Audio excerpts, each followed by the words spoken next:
భారత్ మాతా కి, భారత్ మాతా కి, భారత్ మాతా కి. జై శ్రీరామ్, జై శ్రీరామ్, జై శ్రీరామ్.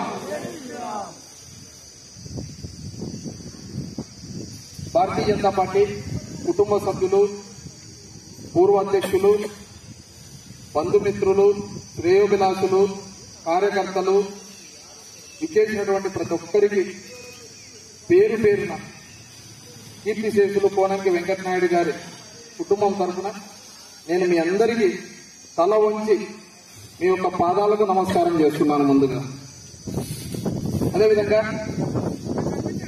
మా తండ్రి గారు మాకు చెప్పినటువంటి సిద్ధాంతం ఏమంటే, వారసత్వం అంటే ఆస్తులు పంచుకోవడం కాదు, బాధ్యతల్ని పంచుకోవడం.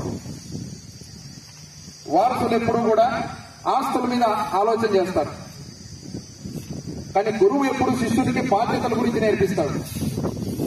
ఈరోజు మాకు ఎక్కడో న్యూజిలాండ్ లో ఆక్లాండ్ యూనివర్సిటీలో 2014 పూర్వం అనంతపురం జిల్లాలో చదివి, జిల్లాలో ఫిజియోథెరపీ కాలేజీలో గోల్డ్ మెడల్ తెచ్చుకొని ఎన్టీఆర్ యూనివర్సిటీలో ఉస్మానియాలో ఔషధ్యం చేసి, భారతీయ జనతా పార్టీలో అంతకుముందు మా తండ్రి గారు ఎప్పుడూ చెప్పేవారు, మా ఇంటి నుంచి ఎప్పుడు ఒకరే ఉండాలి, వారసత్వానికి నేను పూర్తిగా విరుద్ధము, వారసత్వం మా పార్టీలో చెల్లుబాటు కాదు అని చెప్పి ఏ రోజు తను 89లో ₹2 సభ్యత్వంతో ఈ పార్టీలో చేరితే 89 నుంచి ఆయన చనిపోయేంత వరకు 2020 ఆగస్టు 12వ తారీఖు వరకు 37 సంవత్సరాల్లో ఏ రోజు కూడా మా కుటుంబ సభ్యులను కానీ మమ్మల్ని కానీ కనీసం పార్టీ ఆఫీసులే కానీ, పార్టీ కార్యక్రమాలే కానీ, పార్టీ సహచరుల ప్రోగ్రామ్స్లే కానీ మమ్మల్ని ఎక్కడ కూడా పిలిచింది లేదు, ఎంకరేజ్మెంట్ చేసింది లేదు.